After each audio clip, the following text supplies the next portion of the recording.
Question number तीसरे का 5वां पार्ट है। तो यहाँ देखना होगा कि क्वेश्चन नंबर 5 में जो लिखा है, यदि किसी भिन्न के अंश और हर दोनों में 2 जोड़ दिया जाए। तो क्या कहा है कि अंश और हर दोनों में क्या जोड़ दिया जाए, 2 जोड़ दिया जाए, तो वह भिन्न 9/11 हो जाती है। यदि अंश और हर दोनों में 3 जोड़ दिया जाए तो वह 5/6 हो जाती है। तो वह भिन्न ज्ञात कीजिए। हम अच्छी तरह जानते हैं कि भिन्न होती क्या है। भिन्न का फार्मूला होता है अंश बटे हर। तो यहाँ हम मान लेंगे कि हमें क्या पता है कि भिन्न के अंश क्या है और हर क्या है। तो इसलिए हम मान लेंगे कि माना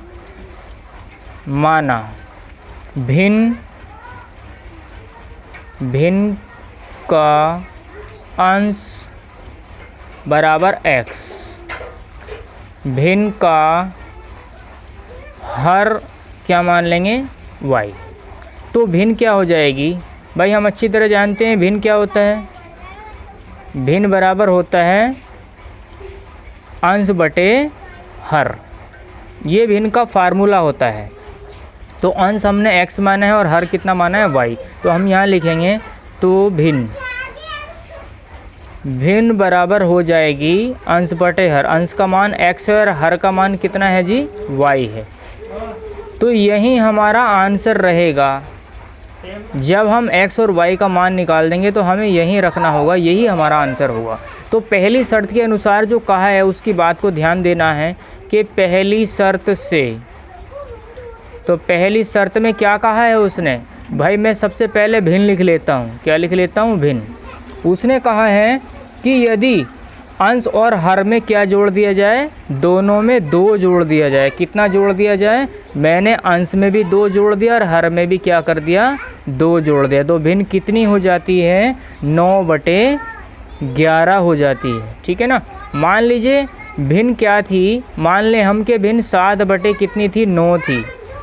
अगर मैं इस भिन्न में, भाई यहाँ तो मैंने रियल बताया है कि अगर मैं 7 में 2 जोड़ दूँ और 9 में भी 2 जोड़ दूँ, यानी अंश और हर में दोनों में 2 जोड़ दूँ, तो कितनी हो जाती है भिन्न, 7 2 9 और 7 2 11। ये केवल और केवल प्रैक्टिकल बताया था। तो भिन्न का मान कितना हो जाता है, 9/11, क्योंकि यहाँ हमें पता नहीं कि अंश क्या है और हर क्या है। तो इसलिए हमने x में 2 जोड़ेंगे तो 9 के बराबर आएगा, y में 2 जोड़ेंगे तो 11 के बराबर आएगा। तो इसमें क्या करेंगे, क्रॉस में मल्टीप्लाई कर देंगे। तो ये हो जाएगा हमारा क्या, 11x, और ये हो जाएगा 11 दूनी 22। 9 से करेंगे तो ये हो जाएगा 9y, और 200 करेंगे तो 9 दूनी क्या हो जाएगा, 18। अब हम क्या करते हैं कि जो चर है वो एक तरफ ले आते हैं, अचर एक तरफ। तो भाई यहाँ देखिए ज़रा ध्यान से कि मैंने इसकी गुणा की थी 11x और 11 दूनी 22। सॉरी, मैंने y धोखे से लिख दिया है। ठीक है। तो ये 11x लिखा है, ये प्लस में है तो इसको बराबर से पहले ले आएंगे, क्योंकि x y वाले एक साइड लेकर के जाने। ये 18 लिखा है, ये प्लस में है तो बराबर के बाद माइनस में चला जाएगा। तो 11x इसी प्रकार से और 9y भी इसी प्रकार से। तो 18 में से 22 घटने, प्लस के 18 माइनस के 22, ये हो जाएंगे -4। ये समीकरण नंबर 1। इसी तरह से दूसरी शर्त में जो कहा है, सेकंड शर्त, यानी सेकंड शर्त से, तो सेकंड शर्त में कहा है, भाई मैं सबसे पहले तो भिन्न लिख लेता हूँ। सेकंड शर्त में कहा है उसने कि यदि अंश और हर दोनों में कितना जोड़ दिया जाए, 3 जोड़ दिया जाए। पहले 2 जोड़ा था, अब वो 3 जोड़ रहा है। क्या जोड़ रहा है, 3। तो भिन्न कितनी हो जाती है, वो भिन्न 9/11 हो जाती है। सॉरी, 5 ये 5 है, तो 5 कितनी, 6 हो जाती है। तो हम क्या करेंगे, क्रॉस में मल्टीप्लाई करेंगे। तो ये हो जाएगा कितना, 6x प्लस 6 18, और 5 से करेंगे यहाँ तो 5y हो जाएगा। कितना, 5y हो जाएगा, और 5 दिया कितना हो जाएगा, 15 हो जाएगा।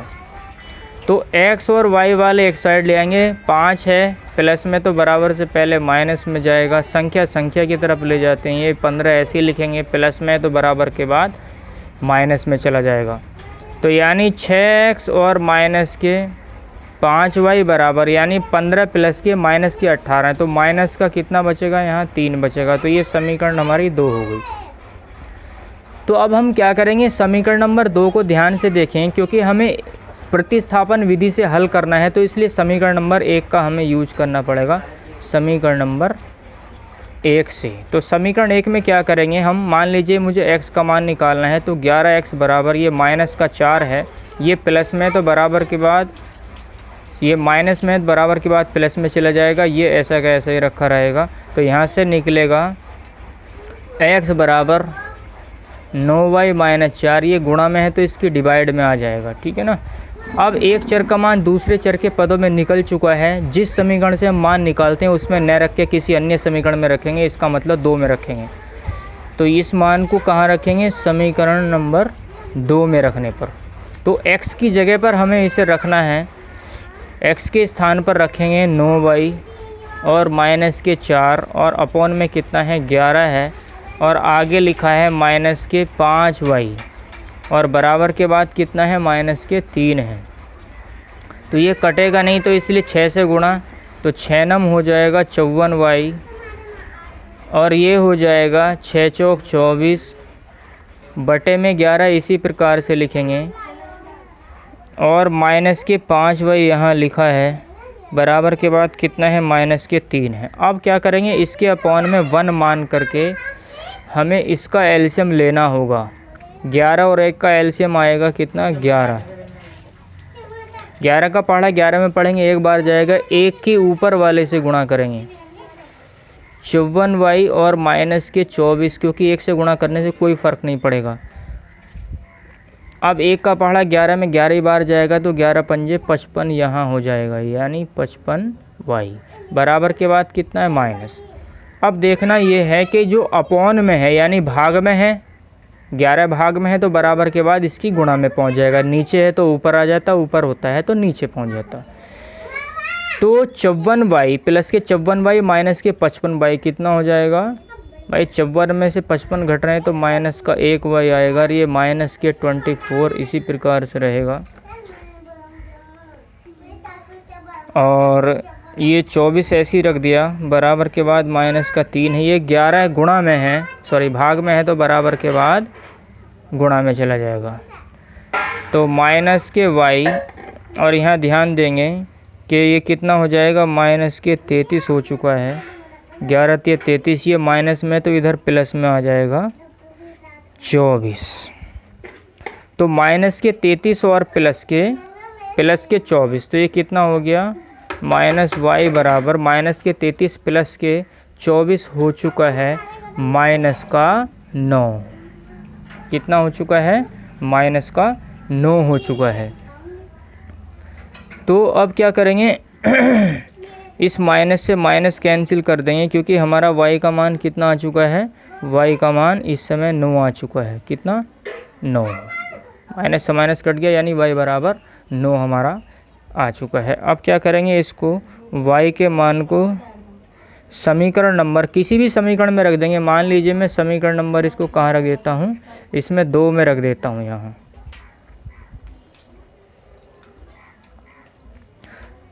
तो यो समीकरण नंबर हम क्या करेंगे, इसको 1 में रख देंगे, 1 में रख दें या 2 में रख दें, समीकरण नंबर 2 में इसको रखने पर। तो जब हम समीकरण 2 में इसको रखेंगे तो ये हो जाएगा 6x, तो इसी प्रकार से लिखेंगे 6x और माइनस 5, यानी y के स्थान पर हमें रखना कितना है 9 रखना है, बराबर के बाद माइनस के 3, तो 6x माइनस यानी 9 पंजे 45 बराबर माइनस का 3। तो 6x बराबर माइनस का 3 है और ये प्लस का 45 हो जाएगा बराबर के बाद।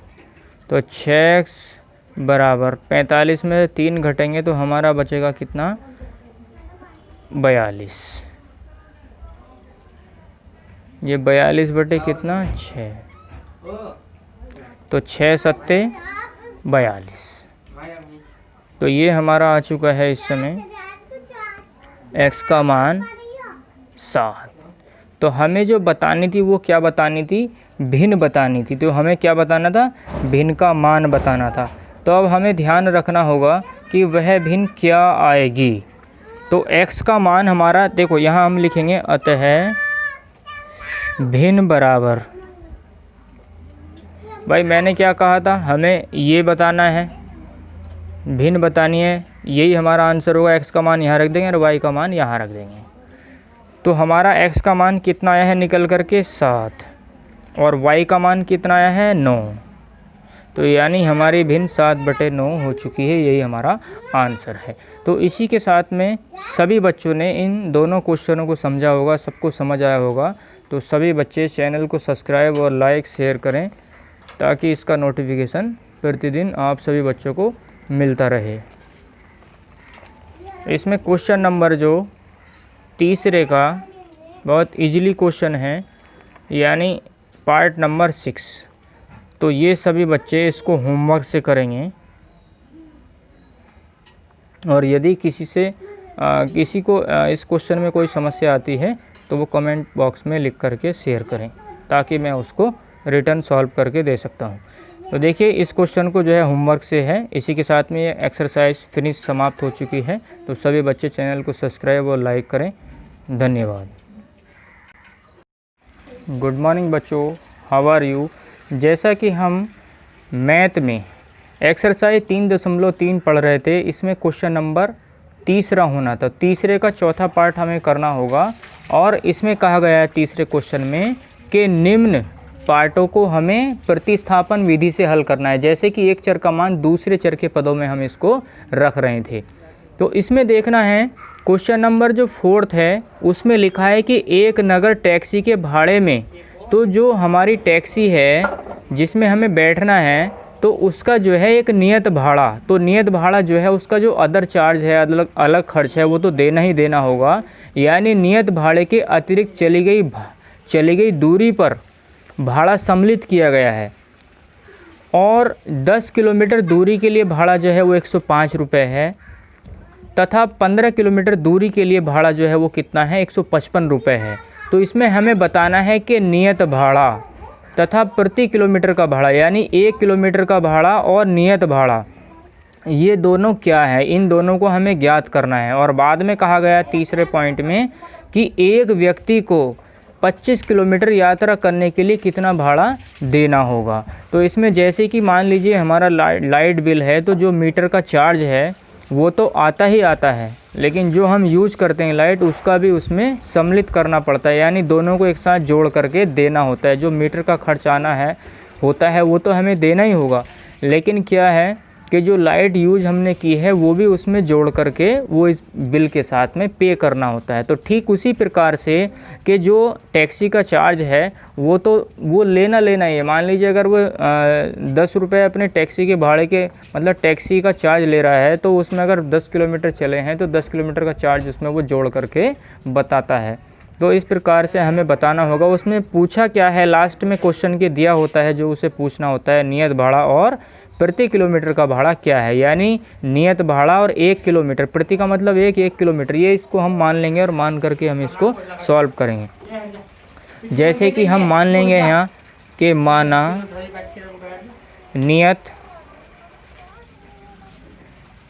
नियत भाड़ा बराबर कितना मान लें, x रुपये, और जो हमारा प्रति किलोमीटर यानी 1 किलोमीटर का भाड़ा, नियत भाड़ा यानी प्रति किलोमीटर, यानी 1 किलोमीटर का भाड़ा बराबर कितना, y रुपये मान लें। तो पहली शर्त में क्या कहा है उसने कि पहली शर्त से, तो पहली शर्त में कहा है भाई नियत भाड़ा तो हमें देना ही होगा, तो नियत भाड़े को हम लिख लेंगे यहाँ पर x प्लस, अब ध्यान रखना है कि 1 किलोमीटर का y रुपये है तो 2 किलोमीटर का 2y होगा, 3 किलोमीटर का 3 से गुणा, 4 किलोमीटर का 4 से गुणा। तो इसी प्रकार से ध्यान देना होगा कि यहाँ पर दिया है 10 किलोमीटर का, तो 1 किलोमीटर का हमने कितना माना, x रुपये, तो 10 किलोमीटर का कितना हो जाएगा, 10y, कितना हो जाएगा 10y, क्योंकि 1 किलोमीटर का 1y, 10 का कितना हो जाएगा 10y, तो यहाँ लिखेंगे 10y। तो देना कितना पड़ रहा है हमें, दोनों का योग, यानी 105 रुपये देना पड़ रहा है। कितना, 105 रुपये, क्योंकि नियत भाड़ा इसमें देना होगा। बराबर कितना देना पड़ रहा है, 105 रुपये, 105 रुपये। तो इस प्रकार से ये समीकरण नंबर 1 हमारी बन चुकी है। दूसरी शर्त में क्या कहा है उसने, यानी सेकंड शर्त से, तो सेकंड शर्त में कहा है कि भाई हमें जो इसका चार्ज है नियत भाड़ा वो तो टैक्सी का देना ही देना होगा, प्लस अब इसके बाद इसमें देखना है, अब उसने जो कहा है कि 15 किलोमीटर के लिए, यानी 15 किलोमीटर के लिए भाड़ा कितना देना पड़ा, 155 रुपये।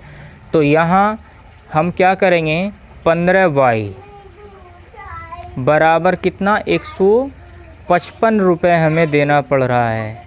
तो ये समीकरण नंबर हमारी क्या हो गई, 2 हो गई। तो ये ध्यान रखना होगा कि मैंने अभी बताया 1 किलोमीटर का 1 से गुणा, 2 किलोमीटर का 2 से गुणा, 3 किलोमीटर का 3 से गुणा। तो कहने का मतलब 15 है तो 15 से गुणा कर देंगे हम y की। तो इसलिए समीकरण नंबर 1 और समीकरण नंबर 2 बन करके तैयार हो गई। तो इसी के साथ में हमें इसको हल करना है प्रतिस्थापन विधि से। तो इसलिए हम समीकरण नंबर 1 का यूज करेंगे, समीकरण नंबर 1 से। तो अब क्या करना है, मान लीजिए हमें किसी एक चर यानी x का मान निकाल लेंगे, किसके, दूसरे चर के पदों में। 105 है ये, तो ये प्लस में है, बराबर के बाद माइनस में चला जाएगा, ठीक है ना। तो एक चर का मान दूसरे चर के पदों में निकाल लिया, चाहे तो y का निकाल लें या फिर x का निकाल लें।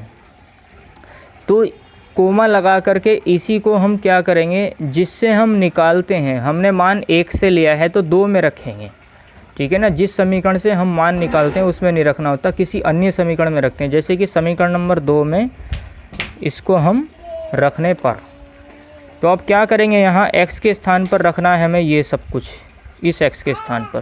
तो यहाँ लिखना है कि 105 माइनस के 10y और प्लस कितना है 15y बराबर 155। तो अब देखना है कि यहाँ पर ध्यान देना है 155, देखो संख्या की तरफ ले जाएंगे, यानी प्लस के 15y और माइनस के 10y। तो 15y में से 10y जाएंगे तो केवल और केवल कितने बचेंगे, 5y। ये 155 लिखा है, तो चर एक तरफ, अचर एक तरफ, यानी 105 जो है ये प्लस में, तो बराबर के बाद ले जाएंगे इसको, तो ये हो गया कितना, 105। तो यहाँ ध्यान देना है कि 5y बराबर 155 में से 105 घटेंगे तो हमारा कितना बचेगा 50 बचेगा। यहाँ कितना बचेगा, 50। तो y बराबर 50, ये गुणा में है तो इसकी भाग में चला जाएगा, तो 5 एकन 5 और 1 0। तो y का मान हमारा कितना आ चुका है, y बराबर 10। तो y का मान हमारा 10 आ चुका है। तो इसलिए इसको समीकरण नंबर किसी एक समीकरण में हम इसको रख देंगे जिसमें हमें इजीली लगेगा। मान लीजिए मैं समीकरण नंबर 1 में इसको रख देता हूं, जो एक चर का मान किसी का भी मान आ जाए फिर तो वो किसी में भी रख सकते हैं। मान लीजिए मैं समीकरण नंबर 1 में इसको रख रहा हूँ, समीकरण नंबर 1 में रखने पर। तो अब यहाँ देखना होगा कि समीकरण 1 हमारी क्या है, वो ये है, हमें y के स्थान पर रखना होगा, y के स्थान पर अर्थात यहाँ रखना होगा। तो अब यहाँ देखेंगे कि x प्लस 10 गुणा, तो y की जगह हमें क्या रखना है, 10 बराबर कितना, 105। तो यहाँ पर ध्यान देना होगा, x प्लस 10 ढाई कितने हो गए, 100 बराबर 105। तो x का मान निकालना है तो 105 ये है, और ये प्लस में है तो माइनस में चला जाएगा। तो x का मान निकल कर के आया, 105 में से 100 घटेंगे तो कितना आया, 5। तो हम अच्छी तरह जानते हैं कि हमने जो माना है ऊपर, वो माना है क्या, कि नियत भाड़ा x। तो नियत भाड़े का मान हमने x माना है और 1 किलोमीटर का भाड़ा y रुपये माना है। तो ये x और y के मान हम यहाँ रख देंगे। तो यहाँ लिख देंगे हम, अतः नियत भाड़ा बराबर कितना माना है हमने, x। तो x का मान कितना आया, 5। तो ये 5 रुपये आ जाएगा।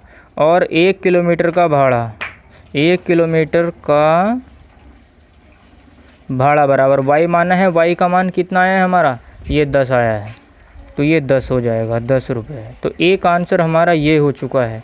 और दूसरे आंसर में कहा है उसने, वो क्या कहा है कि 25 किलोमीटर का, क्वेश्चन के लास्ट में लिखा है 25 किलोमीटर का भाड़ा कितना होगा। तो हम यहाँ ध्यान देंगे, 25 किलोमीटर का भाड़ा बराबर, ध्यान रहे कि नियत भाड़ा इसमें सम्मिलित है x। ये जो नियत है लाइट बिल जिसकी बात कर रहे थे वो तो हमें देना ही देना होगा, तो x तो देना ही देना होगा, लेकिन इसमें 25 किलोमीटर का और कहेंगे और हमने माना है कि 1 किलोमीटर का कितना 1 y, तो 2 किलोमीटर का 2 y और 25 किलोमीटर का है तो 25 y यहाँ रखें, कितना 25 y। तो अब ध्यान देना होगा कि x का मान हमारा कितना है 5, ये 25 लिखा है और